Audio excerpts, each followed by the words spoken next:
ಇವತ್ತು ಪಶ್ಚಿಮ ಬಂಗಾಳದ 142 ಕ್ಷೇತ್ರಗಳಿಗೆ ಎರಡನೇ ಹಂತದ ಮತದಾನ ನಡೀತಾ ಇದೆ. ಮೊದಲ ಹಂತದಲ್ಲಿ 152 ಕ್ಷೇತ್ರಗಳಲ್ಲಿ ಮತದಾನ ನಡೆದಿತ್ತು. ಇದೀಗ ಎರಡನೇ ಹಂತದಲ್ಲಿ 142 ಕ್ಷೇತ್ರಗಳಿಗೆ ಮತದಾನ ನಡೀತಾ ಇದ್ದು, ಯಾವುದೇ ಅಹಿತಕರ ಘಟನೆ ನಡೆಯದಂತೆ ಬಿಗಿ ಬಂದೋಬಸ್ತ್ ಮಾಡಿಕೊಳ್ಳಲಾಗಿದೆ. ಇನ್ನು ಕೆಲವು ಕಡೆಗಳಲ್ಲಿ ಗಲಾಟೆ ನಡೆದಿದ್ದು ಬಿಟ್ಟರೆ ಇನ್ನುಳಿದಂತೆ ಮತದಾನ ಶಾಂತಿಯುತವಾಗಿದೆ. ಮಧ್ಯಾಹ್ನ 1 ಗಂಟೆವರೆಗೆ 61.11% ಮತದಾನವಾಗಿದೆ. ಇನ್ನು ಭವಾನಿಪುರ ಕ್ಷೇತ್ರದಿಂದ ಸ್ಪರ್ಧಿಸಿರುವ ಟಿಎಂಸಿ ಮುಖ್ಯಸ್ಥೆ ಪಶ್ಚಿಮ ಬಂಗಾಳ ಸಿಎಂ ಮಮತಾ ಬ್ಯಾನರ್ಜಿ ಚುನಾವಣಾ ಆಯೋಗದ ವಿರುದ್ಧ ಕಿಡಿಕಾರಿದ್ದಾರೆ. ಚುನಾವಣೆ ವೇಳೆ ದೌರ್ಜನ್ಯ ನಡೀತಾ ಇದೆ, ನಮ್ಮ ಕಾರ್ಯಕರ್ತನನ್ನ ಥಳಿಸಲಾಗಿದೆ, ಗೂಂಡಾಗಿರಿ ಮೂಲಕ ದೌರ್ಜನ್ಯ ನಡೀತಾ ಇದೆ, ಚುನಾವಣೆ ವೇಳೆ ಅಶಾಂತಿ ಸೃಷ್ಟಿಸಲು ಬಿಜೆಪಿ ಪ್ರಯತ್ನ ಪಡ್ತಾ ಇದೆ ಅಂತ ಮಮತಾ ಬ್ಯಾನರ್ಜಿ ಆರೋಪಿಸಿದ್ದಾರೆ.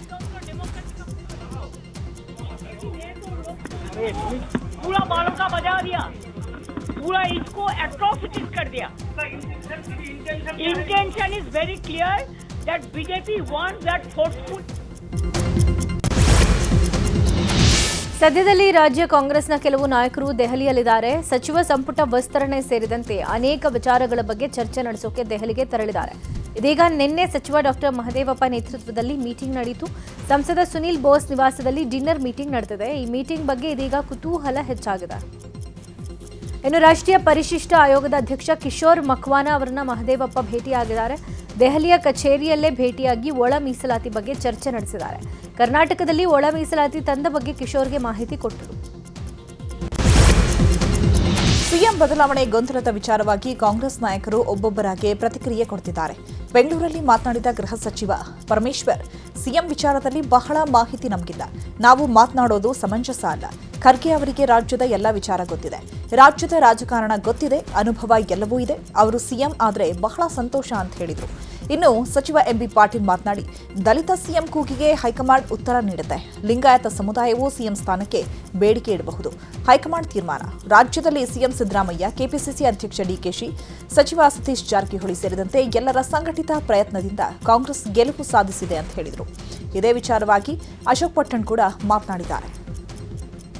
ಮಾತನಾಡೋದು ಸಮಂಜಸ ಅಲ್ಲ ಅಂತೇಳಿ ನನಗನ್ಸುತ್ತೆ. ಅದನ್ನು ಅಲ್ಲಿಗೆ ಬಿಟ್ಬಿಡೋಣ. ಏನು ಹೈಕಮಾಂಡ್ನವರು ಏನೆಲ್ಲ ತೀರ್ಮಾನ ತಗೊಳ್ತಾರೆ, ಅವರಿಗೆ ಪ್ರತಿಯೊಂದು ವಿಚಾರಗಳು ರಾಜ್ಯದ ಬಗ್ಗೆ ಗೊತ್ತಿರ್ತಕ್ಕಂಥದ್ದೇ. ಮಲ್ಲಿಕಾರ್ಜುನ್ ಖರ್ಗೆ ಅವರು ನಮ್ಮ ಅಖಿಲ ಭಾರತ ಕಾಂಗ್ರೆಸ್ಸಿನ ಅಧ್ಯಕ್ಷರಾಗಿರೋದೇ ನಮಗೆ ಒಂದು ಸೌಭಾಗ್ಯ. ಯಾಕೆಂದರೆ AICC ಅಧ್ಯಕ್ಷರಾಗೋದು ಅಷ್ಟು ಸುಲಭನೂ ಅಲ್ಲ, ಮತ್ತು ಆ ದೊಡ್ಡ ಜವಾಬ್ದಾರಿಯನ್ನು ನಿಭಾಯಿಸುವಂಥ ಸಾಮರ್ಥ್ಯನೂ ಇರಬೇಕಾಗ್ತದೆ. ಅದಕ್ಕಾಗಿ ಸನ್ಮಾನ್ಯ ಖರ್ಗೆ ಅವರಿಗೆ ಅವಕಾಶ ಇದೆ. ಸಿದ್ದರಾಮಯ್ಯನವರ ಒಂದು ನಾಯಕತ್ವ, ವರ್ಚಸ್ಸು, ಅವರೇನು ಒಬ್ಬ ಮಾಸ್ ಲೀಡರು, ಅವ್ರ ಜೊತೆಗೆ DK ಶಿವಕುಮಾರ್ ಅವರ ಸಂಘಟನೆ ಚತುರತೆ, ಅವರ ಒಂದು ಏನು ಪರಿಶ್ರಮ, ಹಾರ್ಡ್ ವರ್ಕು, ಸತೀಶ್ ಜಾರಕಿಹೊಳಿ ಇರ್ಬೋದು, ಮುನಿಯಪ್ಪ ಇರ್ಬೋದು, ಬೇರೆ ಯಾರೆಲ್ಲರೂ ಇರ್ಬೋದು, ಎಲ್ಲರೂ ಕೂಡ ಅನೇಕ ಜನ ಇವತ್ತು ಸಹ ಕಾರ್ಯಕರ್ತರು. ಹೈಕಮಾಂಡ್ ಭೇಟಿ ಆಗ್ಬೋದು, ಹೇಳ್ಬೋದು, ಕ್ಲೇಮ್ ಮಾಡ್ಬೋದು, ಬಿಡ್ಬೋದು, but everything is decide by high command. High command is supreme. ಹೈಕಮಾಂಡನೇ ಶ್ರೇಷ್ಠ, ಅಂತಿಮ. ನಾವು 40 ಜನ, ನಾವು 3 ಸರಿ 4 ಸರಿ ಗೆದ್ದಿರೋ 40 ಜನ ಇದ್ವಿ. ಹೋದ ಸರಿ ಬೆಂಗಳೂರಿನ 40 ಜನ ಕೂಡ ಸೇರಿ ಸೈನ್ ಹಾಕಿ ಮೆಮೊರಂಡಮ್ನ CMಗೂ ಕೊಟ್ವಿ, DK ಶಿವಕುಮಾರ್ಗೂ ಕೊಟ್ಟಿದ್ದೀವಿ. ನಾವು 40 ಜನ ಸೈನ್ ಮಾಡಿ ಡೆಲ್ಲಿಗೆ ಹೋಗುವಂತ ಡಿಸೈಡ್ ಮಾಡಿದ್ವಿ. ಆಮೇಲೆ ನಾವು ಹೋಗಿದ ತಕ್ಷಣ ಅವತ್ತಿನ ಸಾಯಂಕಾಲದಿಂದನೇ ಕಾಂಗ್ರೆಸ್ ಅಧ್ಯಕ್ಷರಾದ ನಮ್ಮ ನಾಯಕರಾದ ಮಲ್ಲಿಕಾರ್ಜುನ್ ಖರ್ಗೆ ಸಾಹೇಬ್ರಿಗೆ ಮೀಟ್ ಮಾಡಿದ್ವಿ. ಕುಲಂಕುಷವಾಗಿ 1 ಅವರ್ ಡಿಸ್ಕಸ್ ಮಾಡಿದ್ರು. ಅವರು ಕೂಡ ಅವರೆಲ್ಲ ಹೋದಪ್ಪ, ನಿಮಗೆಲ್ಲ ಅವಕಾಶ ಮಾಡಬೇಕು, ನೀವೆಲ್ಲ ಸೀನಿಯರ್ ಇದ್ದೀರಿ, ನಿಮ್ಮ CM ಬರಲಿ ಮಾತಾಡಿ ಈ ತಿಂಗಳು ನೆಕ್ಸ್ಟ್ ಮಂತ್ ರಿಸಲ್ಟ್ ಬರಲಿ ಸೆಟಲ್ ಮಾಡ್ತೀನಿ ಅಂತ ಹೇಳಿದ್ದಾರೆ. ಅವರು ಕೂಡ ಈಗ ಬೇರೆ ರಾಜ್ಯಗಳು ಚುನಾವಣೆ ಫಲಿತಾಂಶ 4ನೇ ತಾರೀಕು ಬರುತ್ತೆ. 4ನೇ ತಾರೀಕು ಬಂದಿದ್ದ ತಕ್ಷಣ ಪ್ರೋಸೆಸ್ ಸ್ಟಾರ್ಟ್ ಮಾಡಿ ಮೇ ಹಂತದೊಳಗೆ, ಮೇ ಎಂಡೊಳಗೆ ನಿಮಗೆ ನಾವು ನ್ಯಾಯ ದೊರಕಿಸ್ಕೊಡ್ತೀವಿ. ಮತ್ತು ಚೇರ್ಮನ್ಸ್ಗೂ ಕೂಡ ಇವಾಗ ಪ್ರೆಸೆಂಟ್ ಚೇರ್ಮನ್ ಯಾರು 2 ವರ್ಷ ಕಂಪ್ಲೀಟ್ ಅದು ಅವ್ರನ್ನೂ ಚೇಂಜ್ ಮಾಡ್ತೀವಿ. ಮತ್ತು ಎಲ್ಲ ಬೋರ್ಡ್ ಮೆಂಬರ್ಸ್ ಕೂಡ ಸುಮಾರು 1000 ಜನ, 1,000-1,500 ಜನಕ್ಕೆ ಬೋರ್ಡ್ನವ್ರು ಕೂಡ ಅವಕಾಶ ಮಾಡ್ಕೊಳ್ತಾರೆ ಸುರ್ಜೇವಾಲ ಹೇಳಿದ್ದಾರೆ. ನನ್ನ ಪ್ರಕಾರ ನಾವೆಲ್ಲ ಮಾತಾಡೋ ಪ್ರಕಾರ 4ನೇ ತಾರೀಕು ರಿಸಲ್ಟ್ ಬಂದಮೇಲೆ 6-7ನೇ ತಾರೀಕೆ ಅದೇ ಹೋಗ್ಬಿಡೋಣ ಅಂತ ಡಿಸೈಡ್ ಮಾಡಿದ್ವಿ. ಇಲ್ಲ, ನನಗೆ ಆ ವಿಚಾರ ಗೊತ್ತಿಲ್ಲ, ಬಟ್ ನಾನು ನಿಮ್ಮ ಮಾಧ್ಯಮಗಳಲ್ಲಿ ನೋಡಿದೆ. ಏನು 40 ಜನ ಶಾಸಕರು ಇಷ್ಟರಲ್ಲೇ ಡೆಲ್ಲಿಗೆ ಹೋಗ್ತಾರಂತ. ನನಗೆ ಗೊತ್ತಿದ್ದ ಮಟ್ಟಿಗೆ ಹೈಕಮಾಂಡು ಮುಂದಿನ ತಿಂಗಳ ಎಂಡೊಳಗಡೆ ಒಂದು ತೀರ್ಮಾನ ತಗೊಳುತ್ತೆ. ತೀರ್ಮಾನ ತಗೊಂಡು ಯಾವುದೋ ಒಂದು ತೀರ್ಮಾನ ತಗೊಳುತ್ತೆ ಖಂಡಿತವಾಗ್ಲೂ. ನಾನಂತೂ ಹೋಗ್ತಾ ಇಲ್ಲ. ನಾನಂತೂ ಒಂದು ಸಲ ಹೈಕಮಾಂಡ್ಗೆ ನಾನು ಆಕಾಂಕ್ಷೆ ತಿಳಿಸಿದ್ದೀನಿ. ಕೊಡೋದು ಬಿಡೋದು ಅವ್ರಿಗೆ ಬಿಟ್ಟಿದ್ದು. ನಾನಂತೂ ಯಾವುದೇ ಈ ಬನ ರಾಜಕೀಯದಲ್ಲಿ ನಾನು ಗುರುಸ್ಕೊಳ್ಳೋಕ್ಕೆ ನಾನು ಇಷ್ಟ ಇಲ್ಲ. ವಿನಯ್ ಕುಲಕರ್ಣಿ ವಿಚಾರದಲ್ಲಿ ಸ್ಪೀಕರ್ ಮೌನ ವಹಿಸಿದ್ದಾರೆ ಅನ್ನೋ ಆರೋಪ ಕೇಳಿಬಂದಿದೆ. ಈ ಬಗ್ಗೆ ಗೃಹ ಸಚಿವ ಪರಮೇಶ್ವರ್ ಪ್ರತಿಕ್ರಿಯೆ ಕೊಟ್ಟಿದ್ದು, ಪ್ರಕ್ರಿಯೆಯನ್ನ ತಡೆಯೋಕೆ ಯಾರಿಗೂ ಆಗಲ್ಲ, ಒಂದೆರಡು ದಿನ ವಿಳಂಬ ಆಗಬಹುದು ಅಷ್ಟೇ. ಅಪರಾಧಿಗಳು ಶಾಸಕ ಸ್ಥಾನದಲ್ಲಿ ಮುಂದುವರಿಯೋಕೆ ಅವಕಾಶ ಇಲ್ಲ ಅಂತ ಹೇಳಿದ್ರು. ಅದು ಸ್ಪೀಕರು ಮತ್ತು ಅವರಿಗೆ ಬಿಟ್ಟಿರ್ತಕ್ಕ ಕಾನೂನು ವ್ಯವಸ್ಥೆಯಲ್ಲಿ ಯಾವ ರೀತಿ ಮಾಡಬೇಕೋ ಅದನ್ನು ಪ್ರೊಸೀಜರಲ್ಲಿ ಮಾಡ್ತಾರೆ. ಅದು ಒಂದು ದಿನ ಡಿಲೇ ಆಗ್ಬೋದು, 2 ದಿನ ಡಿಲೇ ಆಗ್ಬೋದು. ಅದನ್ನು ಯಾರೂ ಕೂಡ ಉಲ್ಲಂಘನೆ ಮಾಡೋಕ್ಕಾಗಲ್ಲ. ಇನ್ನು ವಿನಯ್ ಶಾಸಕ ಸ್ಥಾನ ಅನರ್ಹತೆಗೆ ಸ್ಪೀಕರ್ ಅಧಿಸೂಚನೆ ಹೊರಡಿಸಿದ್ದಕ್ಕೆ ವಿಪಕ್ಷ ನಾಯಕ ಛಲವಾದಿ ನಾರಾಯಣಸ್ವಾಮಿ ಆಕ್ರೋಶ ವ್ಯಕ್ತಪಡಿಸಿದ್ದಾರೆ. ಜನಾರ್ದನ್ ರೆಡ್ಡಿ ಕೇಸ್ನಲ್ಲಿ ಆದೇಶ ಬರ್ತಾ ಇದ್ದಂತೆ ಅನರ್ಹ ಮಾಡಲಾಯಿತು. ಆದರೆ ವಿನಯ್ ಕುಲಕರ್ಣಿ ಕೇಸ್ನಲ್ಲಿ ಆದೇಶ ಬಂದು 12 ದಿನ ಆದರೂ ಅನರ್ಹತೆ ಹೊರಡಿಸಿಲ್ಲ, ಯಾಕೆ ಮಾಡಿಲ್ಲ ಅಂತ ಪ್ರಶ್ನೆ ಮಾಡಿದ್ದಾರೆ. ರೆಡ್ಡಿ ಅವರ ಎಷ್ಟು ದಿನ ತಗೊಂಡ್ರೆ ಆದೇಶ ಬಂದ ತಕ್ಷಣ 2 days, ಓನ್ಲಿ 2 days. ವಿನಯ ಕುಲಕರ್ಣಿ ಶಾಸಕರು ಕೋರ್ಟ್ ಆದೇಶ ಬಂದ ಎಷ್ಟು ದಿನ ಆಯ್ತು? 12 ದಿನಗಳಾಗಿದೆ. ಈಗ why the same action has not taken against him? This is my question to the government. ಯಾಕೆ ಯಾರು ಒತ್ತಡ ಇದೆ ಅಂತೇಳಿ ಇದನ್ನು ಮಾಡ್ತಾ ಇಲ್ಲ ಸರ್ಕಾರ? ಗೌರವಾನ್ವಿತ ವಿಶಾಲಾಕ್ಷಿ ಅವರ ಸೆಕ್ರೆಟರಿ ಅವರನ್ನು ನಾನು ಒತ್ತಾಯ ಮಾಡ್ತೇನೆ, ಇವತ್ತು ಆದೇಶ ಬರಬೇಕು ಹೊರಗಡೆ. He should be disqualified from the assembly today. ಯಾರಿಗಾಗಿ ಕಾಯ್ತಾ ಇದ್ದೀರಿ? ಯಾರ ಒತ್ತಡ ಇದೆ? ಸರ್ಕಾರ ಒಂದು ಕಣ್ಣಿಗೆ ಸುಣ್ಣ ಇನ್ನೊಂದು ಕಣ್ಣಿಗೆ ಬೆಣ್ಣೆ ಇಡೋದನ್ನ ನಿಲ್ಲಿಸಬೇಕು ಮೊದಲು. ಈ ತಾರತಮ್ಯ ನಡೆಯೋದಿಲ್ಲ. ಒಳ ಮೀಸಲಾತಿ ಅಧಿಸೂಚನೆ ಪ್ರಕಟ ವಿಚಾರವಾಗಿ ಗೃಹ ಸಚಿವ ಪರಮೇಶ್ವರ್ ಪ್ರತಿಕ್ರಿಯೆ ನೀಡಿದ್ದಾರೆ. ಸಂಪುಟ ತೀರ್ಮಾನಕ್ಕೆ ತಕ್ಕಂತೆ ಅಧಿಸೂಚನೆ ಬಂದಿದೆ. 57,000 ಖಾಲಿ ಹುದ್ದೆಗಳ ನೇಮಕಾತಿ ಆಗಲಿದೆ. ಇನ್ನು ನಮ್ಮ ಇಲಾಖೆಯಲ್ಲೂ ನೇಮಕಾತಿ ಮಾಡ್ಕೋತೀವಿ. ನೇಮಕಾತಿಗೆ ಆರ್ಥಿಕ ಇಲಾಖೆ ಕೂಡ ಅನುಮತಿ ನೀಡಿದೆ ಅಂತ ಹೇಳಿದರು.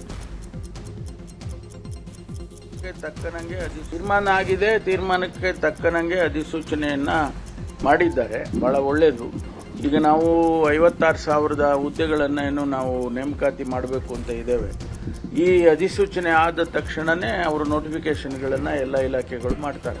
ಈಗ ನಮ್ಮ ಇಲಾಖೆಯಲ್ಲೂ ಕೂಡ 8,000 ಸಿಬ್ಬಂದಿ ನೇಮಕಾತಿ ಮಾಡೋದಕ್ಕೆ ಪ್ರಸ್ತಾವನೆ ಇತ್ತು. ಈಗ ನಾವು ನೋಟಿಫಿಕೇಶನ್ ಇಮಿಡಿಯೇಟ್ ಆಗಿ ಮಾಡ್ತೀವಿ. ಈಗ ತೀರ್ಮಾನ ಆಗಿ ಗೃಹ ಸಚಿವ ಡಾಕ್ಟರ್ ಜಿ ಪರಮೇಶ್ವರ್ ಸುದ್ದಿಗೋಷ್ಠಿ ಮಾಡಿದ್ದು ಹಲವು ವಿಚಾರಗಳ ಬಗ್ಗೆ ಮಾತಾಡಿದ್ದಾರೆ. ಡ್ರಗ್ಸ್ ಮುಕ್ತ ರಾಜ್ಯ ಮಾಡಬೇಕು ಅನ್ನೋದು ಕಾಂಗ್ರೆಸ್ ಸರ್ಕಾರದ ಉದ್ದೇಶ. 2024ರಲ್ಲಿ ಬರೋಬ್ಬರಿ 530 ಕೇಸ್, 498 ಪೆಡ್ಲರ್ಸ್ಗಳನ್ನು ಅರೆಸ್ಟ್ ಮಾಡಲಾಗಿದೆ. ಪೆಡ್ಲರ್ ಅಷ್ಟೇ ಅಲ್ಲದೆ ಕನ್ಸ್ಯೂಮರ್ಸ್ ಮೇಲೂ ಕೂಡ ಕೇಸ್ ಹಾಕಲಾಗಿದೆ. 2025ರಲ್ಲಿ 1499 ಕೇಸ್ ದಾಖಲಿಸಿ 173 ಕೋಟಿ ಡ್ರಗ್ಸ್ ಜಪ್ತಿ ಮಾಡಲಾಗಿದೆ. 2026ರಲ್ಲಿ 1959 ಕೇಸ್ಗಳು ದಾಖಲಾಗಿದ್ದು 1085 ಕೆಜಿ ಡ್ರಗ್ಸ್ ಜಪ್ತಿ ಆಗಿದೆ ಅಂತ ಮಾಹಿತಿ ಕೊಟ್ಟಿದ್ದಾರೆ. 4ನೇ ಇಸ್ವಿ ಅಂದರೆ ನಾವು ಸರ್ಕಾರ ಬಂದಾಗ ಒಂದು ವರ್ಷದಲ್ಲಿ 1970 ಕೆಜಿ ಡ್ರಗ್ಸ್ ಅನ್ನು ಸೀಸ್ ಮಾಡಿದ್ವಿ. 98 ಕೋಟಿ ರೂಪಾಯಿ ಅದರ ಮೌಲ್ಯ. 2025ಕ್ಕೆ 502 ಪೆಡ್ಲರ್ಸು, 900 ಕನ್ಸ್ಯೂಮರ್ಸು ಡ್ರಗ್ಸ್ ಸೀಸ್ ಮಾಡಿದ್ದು 1499 ಕೆಜಿ. ಅದೇ ರೀತಿ 2026 ಇಲ್ಲಿವರೆಗೆ 256 ಪೆಡ್ಲರ್ಸು, 1703 ಕನ್ಸ್ಯೂಮರ್ಸು, 1085 ಕೆಜಿ ಸೀಸ್ ಮಾಡಿದ್ದಾರೆ. ರೇಣುಕಾಸ್ವಾಮಿ ಕೊಲೆ ಪ್ರಕರಣದಲ್ಲಿ ಇದೀಗ ಮತ್ತೊಂದು ದೊಡ್ಡ ಬೆಳವಣಿಗೆ ನಡೆದಿದೆ. ಜಾಮೀನು ಕೋರಿ ಆರೋಪಿ ನಟ ದರ್ಶನ್ ಸುಪ್ರೀಂ ಕೋರ್ಟ್ಗೆ ಅರ್ಜಿ ಸಲ್ಲಿಸಿದ್ದಾರೆ. 2 ದಿನಗಳ ಹಿಂದೆಯೇ ದರ್ಶನ್ ಸುಪ್ರೀಂ ಕೋರ್ಟ್ಗೆ ರಿಟ್ ಅರ್ಜಿ ಸಲ್ಲಿಸಿದ್ದಾರೆ. ವಕೀಲ ರಂಜಿತ್ ರೊಹಟಗಿ ಮೂಲಕ ಅರ್ಜಿ ಸಲ್ಲಿಕೆ ಮಾಡಲಾಗಿದೆ. ಪ್ರಕರಣದಲ್ಲಿ ಮಧ್ಯಂತರ ಜಾಮೀನು ನೀಡುವಂತೆ ದರ್ಶನ್ ಮನವಿ ಮಾಡಿಕೊಂಡಿದ್ದಾರೆ. ಇನ್ನು ಮೇ 4ಕ್ಕೆ ವಿಚಾರಣೆಯನ್ನ ಮುಂದೂಡಲಾಗಿದೆ. ರಾಜ್ಯ ಸಾರಿಗೆ ನೌಕರರಿಗೆ ರಾಜ್ಯ ಸರ್ಕಾರ ಗುಡ್ ನ್ಯೂಸ್ ಕೊಟ್ಟಿದೆ. ಮೊದಲ ಕಂತಿನ ಹಿಂಬಾಕಿ ಹಣ ಬಿಡುಗಡೆ ಮಾಡಿದೆ. 26 ತಿಂಗಳ ಸುಮಾರು 1271.92 ಕೋಟಿ ಹಿಂಬಾಕಿ ಸರ್ಕಾರ ಉಳಿಸಿಕೊಂಡಿತ್ತು. ಇದೀಗ ಮೊದಲ ಕಂತಿನ 450 ಕೋಟಿ ಹಣ ಬಿಡುಗಡೆ ಮಾಡಿದೆ. 2021 ಜನವರಿ 1ರಿಂದ 2023 ಫೆಬ್ರವರಿ 23ರವರೆಗಿನ ಹಿಂಬಾಕಿ ಮೊತ್ತ ಬಿಡುಗಡೆ ಆಗಿದೆ. ಇನ್ನು ಸಾರಿಗೆ ನೌಕರರ ಜೊತೆ ಇವತ್ತು ಸಚಿವ ರಾಮಲಿಂಗಾರೆಡ್ಡಿ ಅವರ ಸಭೆ ನಿಗದಿಯಾಗಿತ್ತು. 12:15ಗೆ ನಿಗದಿಯಾಗಿದ್ದ ಸಭೆ ಮುಂದೂಡಿಕೆ ಆಗಿದೆ. ಇನ್ನು ಕೆಲವೇ ಕ್ಷಣದಲ್ಲಿ ಕೆಎಸ್ಆರ್ಟಿಸಿ ಮುಖ್ಯ ಕಚೇರಿಯಲ್ಲಿ ಸಭೆ ನಡೆಯಲಿದೆ. ಬೆಂಗಳೂರಿನ ಗುಂಡಿ ಮುಚ್ಚಲು ವ್ಯಾಪಕ ಭ್ರಷ್ಟಾಚಾರ ನಡೆದಿದೆ ಅಂತ ವಿಧಾನ ಪರಿಷತ್ ವಿಪಕ್ಷ ನಾಯಕ ಛಲವಾದಿ ನಾರಾಯಣಸ್ವಾಮಿ ಆರೋಪಿಸಿದ್ದಾರೆ. ಬೆಂಗಳೂರಲ್ಲಿ ಮಾತನಾಡಿದ ಅವರು, 1 ಗುಂಡಿ ಮುಚ್ಚಲು 1 ಲಕ್ಷ ವ್ಯಯಿಸಿರುವುದಾಗಿ ತೋರಿಸಲಾಗಿದೆ. 140 ಗುಂಡಿಗಳಿಗೆ 1,40,00,000 ಖರ್ಚು ಮಾಡಿದ್ದಾರೆ. ಆದರೆ 1 ಗುಂಡಿ ಮುಚ್ಚಲು ಕೇವಲ 5,000 ಸಾಕಾಗುತ್ತೆ. 1 ಲಕ್ಷ ತೋರಿಸೋಕೆ ಅಧಿಕಾರಿಗಳಿಗೆ ನಾಚಿಕೆ ಆಗಲ್ವಾ ಅಂತ ಛಲವಾದಿ ಪ್ರಶ್ನೆ ಮಾಡಿದ್ದಾರೆ. ಗುಂಡಿಗಳಿಂದ ಯಾವುದೇ ಸಾವಾಗಿಲ್ಲ ಅಂತ ವರದಿಯಲ್ಲಿ ಅಧಿಕಾರಿಗಳು ತೋರಿಸಿದ್ದಾರೆ.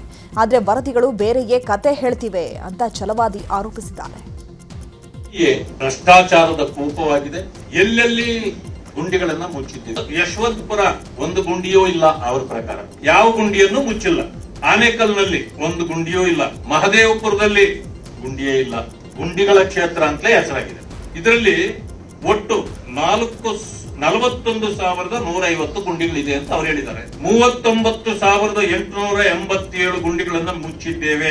ಇದಕ್ಕೆ ಖರ್ಚಾದ ಹಣ 33.85 ಕೋಟಿ. ನೀವು ಹಾಕೋದು ತೇಪೆ ಕೆಲಸ. 2,000, 3,000 ಇಲ್ಲ 5,000, 10,000 ಅಂತ ಇಟ್ಕೊಳ್ಳಿ. ಅದಕ್ಕೆ ಟಾರು ಎಲ್ಲ ಖರ್ಚಾಗುತ್ತೆ ಅಂತ ಇಟ್ಕೊಳ್ಳಿ. 5,000 ಹಾಕ್ಬೋದು. 1 ಲಕ್ಷ ಅಂತ ಹೇಳಿ ನೀವು ಬಿಲ್ ಹಾಕಿ ತೋರಿಸ್ತಿರಲ್ಲ, ಏನು ನಾಚಿಕೆ ಆಗ್ಬೇಕು ಅವ್ರಿಗೆಲ್ಲ. ವಿಜಯನಗರದ ಹೊಸಪೇಟೆಯಲ್ಲಿ ಬಿಜೆಪಿ ರಾಜ್ಯಾಧ್ಯಕ್ಷ ವಿಜೇಂದ್ರ ಸುದ್ದಿಗೋಷ್ಠಿ ನಡೆಸಿದ್ದಾರೆ. ಮೇ 8ನೇ ತಾರೀಕು ನಡೆಯಲಿರುವ ಬಿಎಸ್ವೈ ಅಭಿಮಾನೋತ್ಸವದ ಬಗ್ಗೆ ವಿಜೇಂದ್ರ ಮಾಹಿತಿ ಕೊಟ್ಟಿದ್ದಾರೆ. ಧೀಮಂತ ರಾಜಕಾರಣಿ ಬಿಎಸ್ವೈ ರಾಜಕೀಯದಲ್ಲಿ 50 ವರ್ಷ ಪೂರೈಕೆ ಮಾಡಿದ್ದಾರೆ. ಈ ಹಿನ್ನೆಲೆ ಅಭಿನಂದನಾ ಸಮಾವೇಶ ಮಾಡ್ತಾ ಇದ್ದೀವಿ. ಕಾರ್ಯಕ್ರಮಕ್ಕೆ ಗೃಹ ಸಚಿವ ಅಮಿತ್ ಶಾ ಕೂಡ ಬರ್ತಾರೆ. 8ರಿಂದ 10 ಲಕ್ಷ ಜನ ಸೇರೋ ನಿರೀಕ್ಷೆ ಇದೆ ಅಂತ ಹೇಳಿದ್ರು.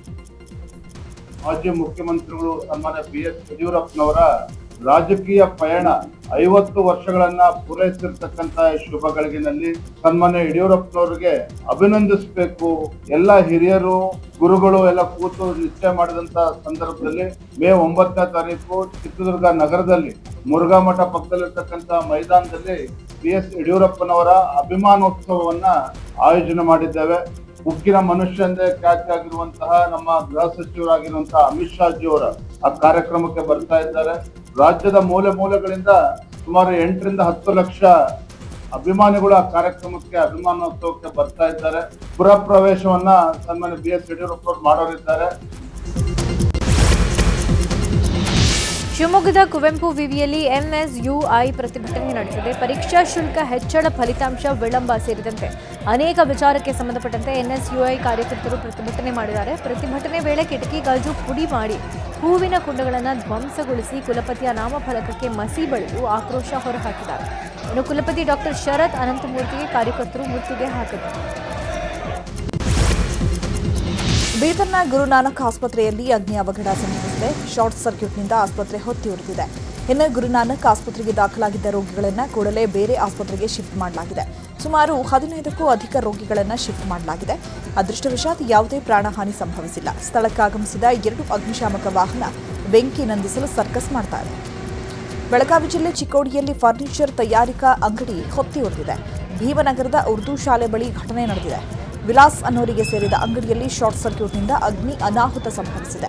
ಅಂಗಡಿಯಲ್ಲಿದ್ದಂತಹ 5 ಲಕ್ಷಕ್ಕೂ ಅಧಿಕ ಮೌಲ್ಯದ ಪೀಠೋಪಕರಣಗಳು ಬೆಂಕಿಗಾಹುತಿಯಾಗಿದೆ. ಸ್ಥಳಕ್ಕಾಗಮಿಸಿದ ಅಗ್ನಿಶಾಮಕ ಸಿಬ್ಬಂದಿ ಬೆಂಕಿ ನಂದಿಸಲು ಹರಸಾಹಸ ಪಡುತ್ತಿದ್ದಾರೆ. ಬೆಳಗಾವಿ ತಾಲೂಕಿನ ಕೊಂಡಸಕೊಪ್ಪ ಗ್ರಾಮದಲ್ಲಿ ಕುರುಬ ಸಮುದಾಯದ ಕುಟುಂಬಕ್ಕೆ ಬಹಿಷ್ಕಾರ ಹಾಕಲಾಗಿದೆ. ಆ ಕುಟುಂಬದ ಬಳಿ ಮಾತನಾಡಿದ್ರೆ 5,000 ದಂಡ ವಿಧಿಸಲಾಗುತ್ತೆ. ಗ್ರಾಮದ ಬೀರದೇವರ ಪೂಜಾರಿಯಾಗಿರೋ ನರಸೋಬ ಕುಟುಂಬಕ್ಕೆ ಬಹಿಷ್ಕಾರ ಹಾಕಲಾಗಿರೋದು. ನರಸೋಬ ರೇಣುಕಾ ಮದುವೆ ಮೊದಲು ಅನ್ಯ ಜಾತಿಯ ಯುವಕನ ಜೊತೆ ಪ್ರೀತಿ ಮಾಡಿದ್ಲಂತೆ. ಆ ಬಳಿಕ ಸಂಬ್ರೇಕರ್ರನ್ನ ರೇಣುಕಾ ಮದುವೆ ಆಗಿದ್ದಾಳೆ. ಇದೀಗ ನರಸೋಬ ಕುಟುಂಬ ಹಾಗೂ ದೇವಾಲಯದ ಆಡಳಿತ ಮಂಡಳಿ ಜೊತೆ ಭಿನ್ನಾಭಿಪ್ರಾಯ ಉಂಟಾಗಿದೆ. ಈ 2 ಕಾರಣವನ್ನ ಮುಂದಿಟ್ಕೊಂಡು ಪಂಚ ಕಮಿಟಿ ನರಸೋಬ ಕುಟುಂಬಕ್ಕೆ ಬಹಿಷ್ಕಾರದ ಶಿಕ್ಷೆ ಕೊಟ್ಟರೆ ನಮಗೆ ರಕ್ಷಣೆ ಕೊಡಿ ಅಂತ ಕುಟುಂಬ ಈಗ ಪೊಲೀಸ್ ಠಾಣೆಯ ಮೆಟ್ಟಿಲೇರಿದೆ. ಇನ್ನು ಬಹಿಷ್ಕಾರ ವಿಚಾರವಾಗಿ ವಿಠ್ಠಲ್ ಸಾಮ್ರೇಕರ್, ಯಲ್ಲಪ್ಪ ಕುರುಬರ ಜಂಟಿ ಸುದ್ದಿಗೋಷ್ಠಿ ನಡೆಸಲಾಗಿದೆ. ಸುದ್ದಿಗೋಷ್ಠಿಯಲ್ಲಿ ಮಾತನಾಡಿದ ವಿಠ್ಠಲ್ ಸಾಮ್ರೇಕರ್, ನಾವು ಕುಟುಂಬಕ್ಕೆ ಬಹಿಷ್ಕಾರ ಹಾಕಿಲ್ಲ, ನಾವು ಹೇಳೋ ಸಿದ್ಧರ ವಾಣಿಗೆ ವಿರೋಧ ಮಾಡಲಾಗಿದೆ. ಬೀರದೇವರ ದೇಗುಲದಲ್ಲಿ ಗಲಾಟೆ ಮಾಡಿದ್ರು, ಸಮಾಜದವರಿಗೆ ಜೀವ ಬೆದರಿಕೆ ಹಾಕೋ ಕೆಲಸ ಮಾಡಿದ್ರು, ನಾವು ಅವರಿಂದ ದೂರ ಇರಿ ಅಂತ ಹೇಳಿದೀವಿ ಅಷ್ಟೇ, ಬಹಿಷ್ಕಾರ ಹಾಕಿಲ್ಲ ಅಂತ ಹೇಳಿದ್ದಾರೆ. ತಿಂಗಳ 6/4/2026 ಮೀಟಿಂಗ್ ಕೂತ್ಕೊಂಡ್ರಿ. ಇವ್ರ ಜೊತೆ ಯಾರು ಸಂಪರ್ಕ ಇರಬಾರ್ದು, ಬಳಕೆ ಇರಬಾರ್ದು. ಮತ್ತು ಇವ್ರ ಜೊತೆ ಯಾರಾದರೂ ಮಾತಾಡಿದ್ರೆ 5,000 ರೂಪಾಯಿ ದಂಡ. ನಮ್ಮ ಜೊತೆ ಯಾರಾದರೂ ಮಾತಾಡೋದು ನೋಡಿ ಯಾರಾದರೂ ಅವ್ರಿಗೆ ಮಾಹಿತಿ ಕೊಟ್ರಂದ್ರೆ ಅವ್ರಿಗೆ 1,000 ರೂಪಾಯಿ ಬಹುಮಾನ. ಈ ಥರ ಎಲ್ಲ ಮೀಟಿಂಗ್ ಒಳಗೆ ಇದು ಮಾಡ್ಯಾರಿ. ಅವಾಗಿಂದ ನಮ್ಮ ಜೊತೆ ಯಾರೂ ಮಾತಾಡಕತ್ತೂ ಇಲ್ರಿ.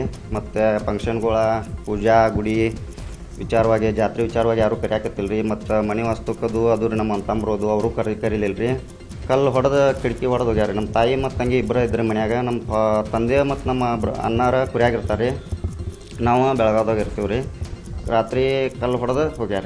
ವ್ಯಾಪಾರ ಮಾಡೋ ಹೊತ್ನ್ಯಾಗ ಅವ್ರು. ಬೆಂಗಳೂರು ಪೊಲೀಸರು ಅತಿದೊಡ್ಡ ಡ್ರಗ್ಸ್ ಜಾಲವನ್ನು ಬೇಟೆಯಾಡಿದ್ದಾರೆ. ಒಂದು ವಾರದಲ್ಲಿ ಬರೋಬ್ಬರಿ 36.67 ಕೋಟಿ ಮೌಲ್ಯದ ಡ್ರಗ್ಸ್ ಜಪ್ತಿ ಮಾಡಲಾಗಿದೆ. ಬಾಗಲೂರು ಪೊಲೀಸರು 16 ಕೋಟಿ ಮೌಲ್ಯದ LSD ಸ್ಟ್ರಿಪ್ಸ್ ವಶಕ್ಕೆ ಪಡ್ಕೊಂಡಿದ್ದಾರೆ. ಇತ್ತ ಸಿಸಿಬಿ ಪೊಲೀಸರು 17.5 ಕೋಟಿ ಮೌಲ್ಯದ MDMA ವಶಕ್ಕೆ ಪಡೆದಿದ್ದಾರೆ. ಇನ್ನೊಂದು ಕಡೆ ಯಶವಂತಪುರ ಹಾಗೂ ಜಾಲಹಳ್ಳಿ ಪೊಲೀಸರು 6.47 ಕೋಟಿ ಮೌಲ್ಯದ ಡ್ರಗ್ಸ್ ವಶಪಡಿಸಿಕೊಂಡ್ರೆ, ಆಡುಗೋಡಿ ಪೊಲೀಸರು 1.5 ಕೋಟಿ ಮೌಲ್ಯದ ಬ್ರೌನ್ ಶುಗರ್ ಜಪ್ತಿ ಮಾಡಿದ್ದಾರೆ. ಚಿಕ್ಕಜಾಲ ಪೊಲೀಸರು ಕೂಡ 1.6 ಕೋಟಿ ಮೌಲ್ಯದ MDMA ವಶಕ್ಕೆ ಪಡ್ಕೊಂಡಿದ್ದಾರೆ. ಡ್ರಗ್ಸ್ ಮಾರಾಟವನ್ನು ಬೆಂಗಳೂರು ಪೊಲೀಸರು ಯಾವತ್ತೂ ಸಹಿಸಲ್ಲ ಅಂತ ಖಡಕ್ ಎಚ್ಚರಿಕೆ ರವಾನಿಸಲಾಗಿದೆ. ಕೆಐಡಿಬಿ ವಿರೋಧಿಸಿ ಡಿಸಿ ಕಚೇರಿ ಬಳಿ ಪ್ರತಿಭಟನೆ ಮಾಡಲಾಗುತ್ತಿದೆ. ಚಿಕ್ಕಬಳ್ಳಾಪುರದ ಜಿಲ್ಲಾಧಿಕಾರಿ ಕಚೇರಿ ಮುಂಭಾಗ ಪ್ರತಿಭಟನೆ ನಡೆಯಿತು. ರೈತರು ಹಾಗೂ ಪೊಲೀಸರ ನಡುವೆ ಮಾತಿನ ಚಕಮಕಿ ಉಂಟಾಯಿತು. ಯಾವುದೇ ಕಾರಣಕ್ಕೂ ಕೆಐಎಡಿಬಿಗೆ ನಾವು ಭೂಮಿ ಬಿಟ್ಕೊಡಲ್ಲ ಅಂತ ರೈತರು ಪಟ್ಟು ಹಿಡಿದಿದ್ದಾರೆ. ಕಳೆದ 45 ದಿನಗಳಿಂದ ರೈತರು ಪ್ರತಿಭಟನೆ ಮಾಡ್ತಿದ್ದಾರೆ. ಒಂದು ಕಡೆ ಕೆಐಎಡಿಬಿ ಪರ ಪ್ರತಿಭಟನೆ ನಡೀತಾ ಇದೆ, ಇನ್ನೊಂದು ಕಡೆ ಕೆಐಎಡಿಬಿ ವಿರೋಧಿಸಿ ಪ್ರತಿಭಟನೆ ನಡೀತಾ ಇದೆ. ಇವತ್ತು ದನ ಕರುಗಳೊಂದಿಗೆ ರೈತರು ಕೆಐಎಡಿಬಿ ಕಚೇರಿಗೆ ಮುತ್ತಿಗೆ ಹಾಕಲು ಯತ್ನಿಸಿದಾಗ ಪೊಲೀಸರು ರೈತರನ್ನು ತಡೆದಿದ್ದಾರೆ. ಈ ವೇಳೆ ತಳ್ಳಾಟ, ನೂಕಾಟ ನಡೆದಿದೆ.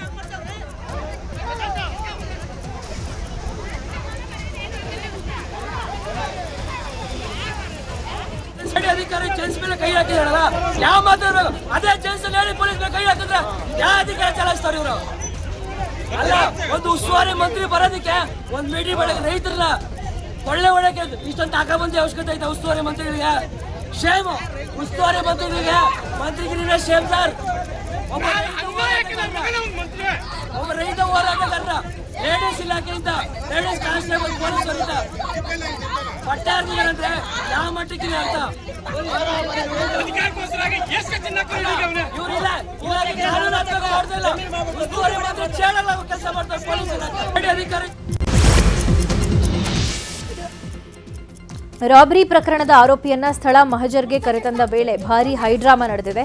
ಚಿಕ್ಕೋಡಿ ಪೊಲೀಸರು ಸ್ಥಳ ಮಹಜರ್ಗೆಂದು ಆರೋಪಿಯನ್ನ ಮಹಾರಾಷ್ಟ್ರದ ಕೊಲ್ಲಾಪುರದ ಶಿವಾಜಿನಗರಕ್ಕೆ ಕರೆದೊಯ್ದಿದ್ರು. ಈ ವೇಳೆ ಆರೋಪಿ ಧೀರಜ್ ವಾಳ್ವಾಳ್ಕರ್ ಮತ್ತು ರವಿ ಸೋನಾರ್ ಏಕಾಏಕಿ ಡ್ರಾಮಾ ಮಾಡಿದ್ದಾರೆ. ನಾವೇನೂ ತಪ್ಪು ಮಾಡಿಲ್ಲ, ನಮ್ಮನ್ನು ಸುಮ್ಮನೆ ಬಂಧಿಸಲಾಗಿದೆ ಅಂತ ಕೂಗಾಡಿದ್ದಾರೆ. ಈ ವೇಳೆ ಪೊಲೀಸರ ಮೇಲೆ ಆರೋಪಿಯ ಕುಟುಂಬಸ್ಥರು ಹಲ್ಲೆಗೆ ಯತ್ನಿಸಿದ್ದಾರೆ. ಸ್ಥಳ ಮಹಜರ್ಗೆ ಬಂದಿರುವುದು ನಕಲಿ ಪೊಲೀಸರು ಅಂತ ಕೂಗಾಡಿದ್ದಾರೆ. ಈ ವೇಳೆ ಪೊಲೀಸರು ಕೂಡಲೇ ಕಾರ್ಯಪ್ರವೃತ್ತರಾಗಿದ್ದು ಮಹಾರಾಷ್ಟ್ರ ಪೊಲೀಸರ ಸಹಾಯ ಪಡ್ಕೊಂಡು ಆರೋಪಿಯೊಂದಿಗೆ ಚಿಕ್ಕೋಡಿಗೆ ವಾಪಸ್ ಕರೆ ತಂದಿದ್ದಾರೆ.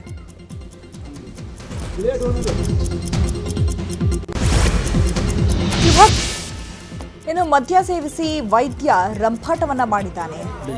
ಇವತ್ತು ನಡೆದಿರುವಂತಹ ಘಟನೆ ಇದು. ಸ್ಥಳೀಯರು ಕೂಡ ಈಗ ಆಕ್ರೋಶವನ್ನ ವ್ಯಕ್ತಪಡಿಸ್ತಾ ಇದ್ದಾರೆ. ಮದ್ಯ ಸೇವಿಸಿ ವೈದ್ಯ ತಮ್ಮ ಕೆಲಸಕ್ಕೆ ವಿರುದ್ಧವಾಗಿ ಕಚೇರಿಗೆ ಹಾಜರಾಗಿ ರಂಪಾಟವನ್ನ ಮಾಡಿದ್ದಾನೆ. ವೈದ್ಯನ ವಿರುದ್ಧ ಈಗ ಕ್ರಮಕ್ಕೆ ಸ್ಥಳೀಯರು ಆಗ್ರಹಿಸಿದ್ದಾರೆ.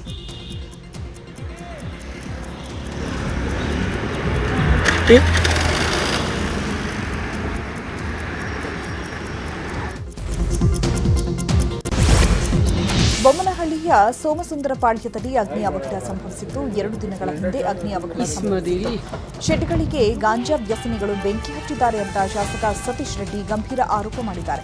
ಪಶ್ಚಿಮ ಬಂಗಾಳ ಮೂಲದ ಕಾರ್ಮಿಕರು ಶೆಡ್ನಲ್ಲಿ ವಾಸವಿದ್ರು, ಆದರೆ ಅಲ್ಲಿ ಚುನಾವಣೆ ಹಿನ್ನೆಲೆ ಕಾರ್ಮಿಕರು ಊರಿಗೆ ತೆರಳಿದ್ರು.